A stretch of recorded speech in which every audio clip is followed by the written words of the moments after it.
Welcome प्यारे बच्चों। आज की हमारी वर्कशीट है worksheet number 27 maths class 10 Hindi medium.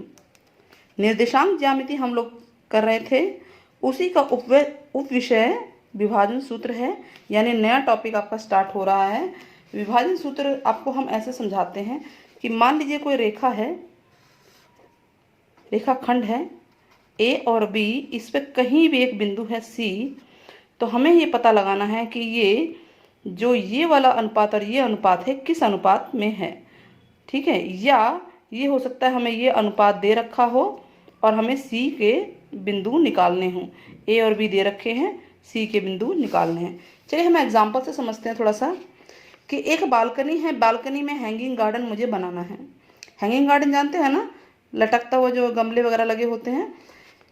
तो दो खंबे लगाए हैं, एक खंबा ये लगा दिया और एक ये खंबा लगा दिया। खंबा इस प्रकार लगाया गया है कि जो पीबी और पीए की दूरी है, पीबी और पीए की दूरी जो है, तो ये दुगनी है। ये वाली दूरी से ये वाली दूरी दुगनी है, यानी ये वाला दूरी है और ये दूरी है।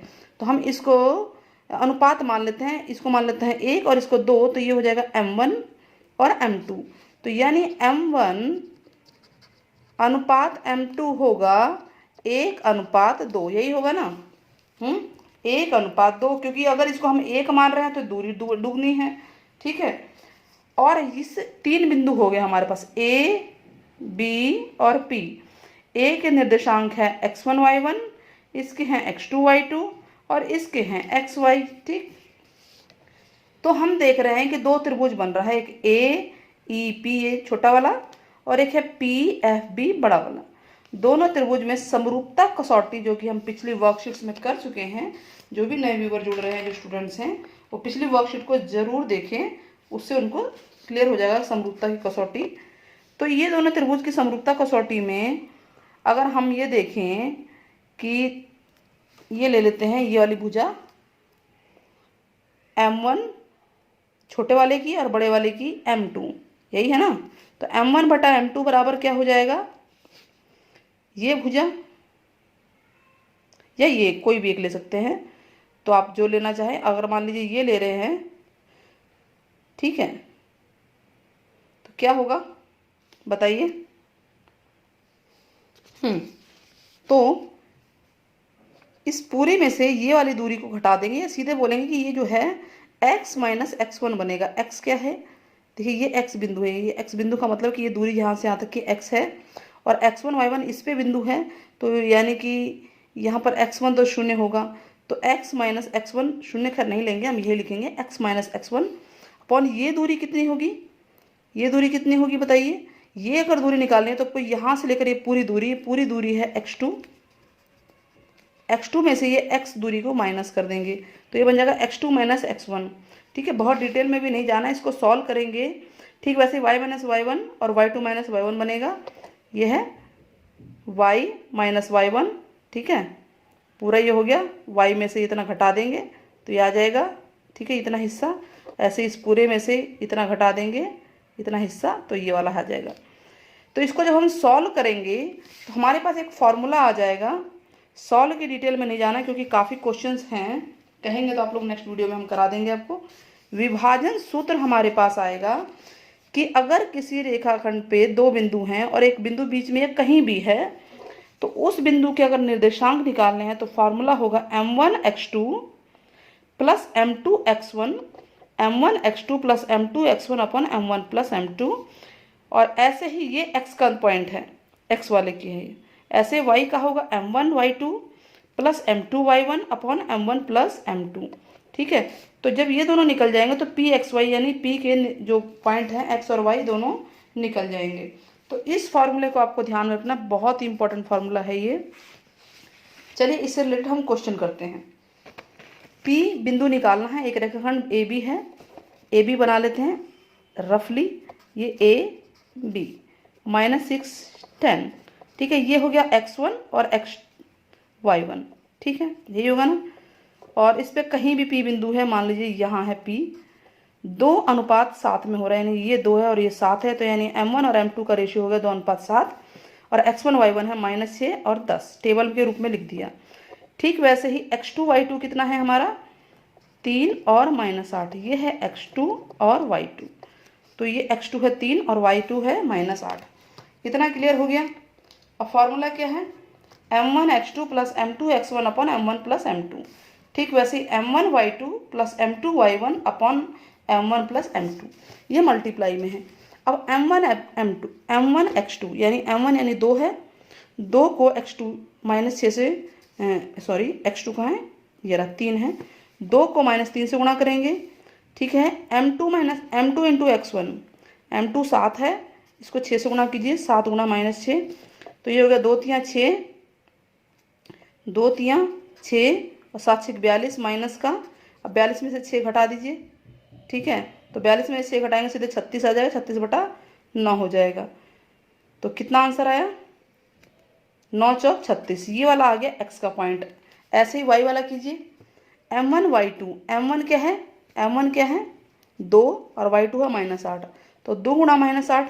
फिर m2y1, m2y1 है जो हमारा m2 है 7 और y1 है 10, तो 7 गुणा 10 कितना हो गया 70, तो ये -16 और ये 70 हो गया, 70 में से 16 गया 54 आ जाएगा, 9 6 54। तो ये हमारा pxy के निर्देशांक आ गए। तो इस तरह से हमारा ये जो है एग्जाम्पल हो जाता है। तो हमारे पास एक सूत्र आया है, कौन सा सूत्र आया है इसको हम लिख लेते हैं। ठीक है, सूत्र आया है विभाजन, जो हमारा है विभाजन सूत्र आया कि कोई भी एक रेखा है ए और बी, यहाँ पे कहीं भी कोई पॉइंट है, मान लीजिए P, इसके निर्देशांक है x1 y1 और इसके है x2 y2, यही है ना, और इसके हैं x, y और रेशियो है m1 और m2 का अनुपात है। तो हो सकता है हमें ये निकालना हो, कई बार रेशियो निकालना हो, कई बार ये पॉइंट निकालना हो, कई बार ये पॉइंट निकालना हो, तो कुछ भी पॉइंट निकालना आ सकता है, कोई उसमें दिक्कत वाली बात नहीं है। आपको सिर्फ एक ही फार्मूला याद रखना है कि pxy, p या कोई भी नाम हो सकता है इसका, इक्वल टू होता है m1 x2 + m2 x1 upon m1 + m2। ये तो हो गया x वाला। ऐसे ही y वाला होगा m1 y2 + m2 y1 upon m1 + m2। ठीक है, ध्यान रखिए 1 के साथ 2 है, 2 के साथ 1 है और नीचे दोनों रेशियो जुड़ रहे हैं। अब मान लीजिए ये बिंदु बिल्कुल मध्य बिंदु है, यानी यदि P मध्य बिंदु है तो क्या होगा, मध्य बिंदु का मतलब कि दोनों रेशियो बराबर होंगे, दोनों अनुपात बराबर होंगे, तो वो 1 1 हो, चाहे 2 2 हो, चाहे 3 3 हो, आप कुछ भी लिख सकते हो। अगर 1:3 है, एक m1 की वैल्यू 3 है तो ये भी 3 होगा, अगर ये 2 है तो ये भी 2 होगा, अगर ये 1 है तो ये भी 1 होगा। तो इस स्थिति में हम 1 1 मान लेते हैं, m1 / m2 बराबर होगा 1:1। ठीक है, क्लियर हो गया। तो आप मान क्या आएगा हमारे यहाँ पे सब जगह m1 और m2 की जगह 1 और 1 रख देते हैं, तो pxy हमारा आ जाएगा। यहाँ देखिए 1 रखेंगे तो ये तो मल्टीप्लाइज करेंगे तो यही आएगा, ये 1 रखेंगे तो यही आएगा, तो ये हमारा बनेगा x1 + x2 या x2 + x1, एक ही बात है, और 1 और 1 कितना हो गया 2 हो गया। ठीक वैसे ही y1 + y2 अपॉन 2। तो इसका मतलब एक फार्मूले से हमारा दूसरा फार्मूला निकल के आ गया कि अगर P मध्य बिंदु है तो उसके निर्देशांक कैसे निकलेंगे, सीधे x1 + x2 बटा आधा कर दो और अगला ही y1 + y2 बटा आधा कर देते हैं। ठीक है, होप आपको ये समझ में आ गया होगा, मध्य बिंदु वाला समझ में आ गया। ठीक है, तो इस तरह से हम लोग क्वेश्चन कर सकते हैं। अब इसका मध्य बिंदु आपको ज्ञात करना है, आप ज्ञात करेंगे। पहले हम इसको चलिए इसका मध्य बिंदु बताते हैं हम कैसे आएगा। ये बता रखा है यहाँ पे, देखिए दोनों पॉइंट हैं x1, ये x1 है पहला वाला, दूसरा वाला y1 है, फिर ये है x2 y2। ठीक है, तो -3 और -5 दोनों को लिख लिया, तो माइनस और माइनस दोनों एक जैसे हैं तो प्लस हो जाएंगे, -8 आ जाएगा बटा 2, -4 आ गया। ऐसे ही y1 y2 लिख लीजिए, 4 और 6 कितना होता है 10, तो ये आ गया 5। तो निर्देशांक मध्य बिंदु P के निर्देशांक क्या बनेंगे, P के निर्देशांक बनेंगे -4,5, -4,5 यही बनेंगे ना। तो चलिए हम सारे क्वेश्चंस को निकाल के ऐसे ही देखते हैं। अब इसमें भी मध्य बिंदु निकालना है, तो हम सिर्फ क्या करेंगे, x1 और x2 को जोड़ देंगे। x1 है 4 और x2 है -4। अब इन दोनों को जोड़िए, कितना आएगा, 0 आएगा, और 0/2 तो 0 होता है। ऐसे ही y1 है 5 और ये है 7, तो 5 और 7 12 होता है, 12/2 6 आ गया। तो आंसर हमारा क्या आएगा, 0,6। क्लियर हुआ। अब इसमें x1 क्या है 7, x1 की जगह 7 रखें, और x2 क्या है -3। अब इनको जोड़िए, एक प्लस एक माइनस है, तो 7 में से 3 गया 4, और 4/2 कितना होता है 2। आधा कर देना है, सबका आधा, क्योंकि मध्य बिंदु में क्या है, आधा है। ठीक है, इसलिए हम 2 लगा रहे हैं नीचे। तो और ये है y1 है 6 और ये है 4। 6 और 4 कितना होता है बताइए, 10, और 10/2 5। तो हमारे निर्देशांक क्या आ गए, 2 और 5, यानी मध्य बिंदु हमारा 2 और 5 आ गया। किसी भी स्थिति में इसी तरह से निकलेगा। अब इसमें देखो, ये x1 है 2 और ये है 4। 2 और 4 कितना होता है 6, 6/2 काटो, 3 आ गया। अब ये है -5 और ये है 9। अब ये एक प्लस है एक माइनस है, तो 9 में से 5 गया 4, 4/2 2 हो गया। तो कितना आया आंसर हमारा, 3 और 2। तो इस तरह से हमारे ये आंसर तो आ गए। अब आगे बढ़ें, चलिए आगे बढ़ते हैं। इससे पहले हमने ये सूत्र कराया था ना। अब ये आगे करते हैं क्वेश्चन नंबर 1। क्वेश्चन नंबर 1 करते हैं। क्वेश्चन नंबर 1, चलिए पढ़ते हैं। उस बिंदु के निर्देशांक ज्ञात करने हैं जो इन बिंदुओं को मिलाने वाले रेखाखंड को 2:3 में विभाजित करता है। तो सबसे पहले इन दोनों को मिलाने वाला रेखाखंड बनाते हैं, जो क्वेश्चन कह रहा है। 2 बिंदु हैं -1 7, इनको मिलाने वाला रेखाखंड। -1 7 ये पहला निर्देशांक हो गया, ये वाला बिंदु, और दूसरा है 4 और -3। इसका मतलब ये है x1 y1 नाम दे देते हैं, x2 y2, किसी को भी आप x1 y1 x2 y2 दे सकते हैं। इस रेखाखंड के ऊपर कहीं एक बिंदु है, मान लीजिए यहाँ है वो बिंदु, और ये 2:3 में बांट रहा है, यानी ये हो गया हमारा m1 m2 2:3 में। इसका नाम हमें पता नहीं, ये a दे देते हैं, ये b दे देते हैं, इसका नाम p दे देते हैं, और इसके निर्देशांक है x और y। तो स्टार्ट करें। सबसे पहले हम लिखते हैं कि अनुपात हमें क्या दे रखा है, m1 m2 कितना दे रखा है 2:3। फिर x1 और y1 का निर्देशांक क्या है -1 और 7, और x2 और y2 का है 4, -3। ठीक है, तो अब हमें p(x, y) निकालना है। तो कैसे निकाला था हमने बताइए, फॉर्मूला याद है ना, m1 x2 m2 x1 upon m1 plus m2, ये तो x का आएगा। ऐसे y का होगा m1 y2 plus m2 y1 upon m1 plus m2। ठीक है, और सब कुछ हमारे सामने है, सिर्फ हमें क्या करना है, वैल्यू पुट करनी है, यही करना है ना। चलिए वैल्यू पुट करते हैं। चलिए पुट करते हैं। तो m1 है 2, x2 है 4 प्लस m2 3, x1 -1 ब्रैकेट में लिख रहे हैं हम क्योंकि माइनस में भी है, m1 प्लस m2 कितना होगा 2 + 3। ठीक है, कॉमा अगला क्या है, m1 है 2 y2 -3 और m2 है 3 और ये है y1 7 अपॉन 2 + 3। दोनों हमने वैल्यू रख दी। ऐसे ही रखना है बिल्कुल, लाइन एक के नीचे नीचे दूसरी लाइन, फिर अब तीसरी लाइन, ऐसे नीचे नीचे चलना है। तो ये कितना आ गया, 4 दूनी 8, 8 प्लस और माइनस होता है मल्टीप्लाई में, 3×3/5, 3 दूनी 6 माइनस का 7 या 21/5। तो क्या आया 5/5 आ गया ये वाला। ठीक है, और ये आ गया 15/5, 5 एकम 5, 1 आ गया, 5 दिया 15। तो यानी p(x, y) जो हम निकाल रहे थे वो आ गया 1,3। ठीक है, इसका आंसर आप देख सकते हैं कि आपको क्या दिया हुआ है, स्क्रीन पे सारा कुछ है। देखिए सारा का सारा आंसर आ गया हमारा। तो इस तरह से हमारा आंसर क्लियर हो गया। ये क्या निर्देशांक आए हैं 1 और 3। अब नेक्स्ट क्वेश्चन पे चले, बढ़े आगे।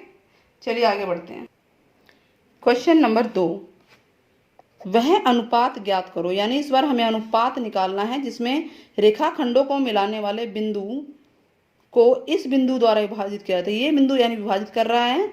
ठीक है, तो यानी हमें इस तरह से दिया हुआ है, एक रेखाखंड है ये, यहाँ पे है -3, 10 निर्देशांक, और ये है 6, -8, यही है ना। और यहाँ पे कहीं भी एक बिंदु है, मान लीजिए यहाँ है -1, 6, इस बार ये बिंदु दे दिया, पिछले क्वेश्चन में नहीं था ना ये। तो A B P, और हमें निर्देशांक, हमें अनुपात निकालना है M1 और M2। इसको हम M1 M2 से भी कर सकते हैं, K/1 से भी कर सकते हैं। तो चलिए स्टार्ट करते हैं, इसी से स्टार्ट करते हैं, M1 M2 से ही हम लोग इसको करते हैं, क्योंकि हम यही सीख रहे हैं तो इसी से स्टार्ट करेंगे। तो अब इस बार हमें M1 M2 निकालना है, और X1 Y1 हमें दिया हुआ है -3, 10, और X2 Y2 भी है हमारा 6, -8, और XY भी इस बार दिया हुआ है -1, 6। ठीक है, तो फार्मूला क्या होता है XY का, ये निर्देशांक P है ना, तो PXY का फार्मूला क्या होता है, M1 X2 plus M2 X1 upon M1 plus M2, और अगला है M1 Y2 M2 Y1 upon M1 plus M2, यही है ना। तो किसी भी एक को ले लेते हैं हम, x या y से किसी भी एक से निकल सकता है। हम x का निर्देशांक हमें -1 दे रखा है, ये दे रखा है -1, तो बस ये वाला हिस्सा ले लेते हैं, काम हो जाएगा। y से भी कर सकते हैं, आप करके दिखाइएगा। M1 हमारे पास नहीं है, x2 कितना है बच्चों, x2 ये है ना 6 प्लस M2 नहीं है हमारे पास, और x1 है -3, और अब हमारा काम हो गया M1 प्लस M2, इतने से ही काम हो जाएगा, इसकी ज़रूरत नहीं है। अब इसको उधर भेज देते हैं, क्रॉस मल्टीप्लिकेशन करते हैं। क्रॉस मल्टीप्लिकेशन में क्या आएगा, M1 प्लस M2 ब्रैकेट में होगा क्योंकि बाहर माइनस है, 6M1 -3M2। अब इसे खोल देते हैं, -M1 -M2 equal to 6M1 -3M2, यही होगा। अब M1 वाले एक तरफ कर दो, -M1, इसको भी इधर ही भेज देते हैं, -6M1, और यहाँ बचेगा -3M2, और ये प्लस का उधर जाके हो जाएगा प्लस का M2। तो ये कितना आ गया, 6 और 1 7 एक जैसे है ना, ये 1 है यहाँ पे, तो 6 और 1 7 हो गया, 7M1, दोनों माइनस माइनस के हैं, प्लस हो गए, -7M1 हो गया, और ये हो गया -2, 3 में से 1 गया, 2M2। ठीक है, अब हमें रेशियो निकालना है, माइनस से माइनस पहले तो काट दीजिए। तो M1 और M2 का रेशियो निकालना है, इसके नीचे M2 ले आते हैं, तो यहाँ बचेगा 2, और यहाँ जो 7 है उसको भी नीचे ले जाते हैं। तो ये रेशियो बन गया M1 ratio M2। M1 ratio M2 होता है 2:7। बड़े आराम से हो सकता है ये, इसको किताबों में K/1 के रूप में भी दे रखा है, उस तरीके से भी कर सकते हैं और इस तरीके से भी कर सकते हैं। ठीक है, बहुत इजी है, आपको एक तरफ कर देना है, M1 के नीचे M2 करेंगे तो जो यहाँ बचेगा 2, और इधर जो 7 है वो उधर चला जाएगा। इस तरह से स्क्रीन पे आपके देखिए पूरा आंसर है, आप पूरे आंसर को देख सकते हैं, और ये आपका सॉल्यूशन पूरा होता है। इस तरह से हमारी वर्कशीट जो है, वर्कशीट नंबर 27 पूरी होती है। होप आपको वीडियो पसंद आई होगी, पसंद आया तो चैनल को सब्सक्राइब करना ना भूलें। टिल देन टेक केयर बच्चों, बाय बाय।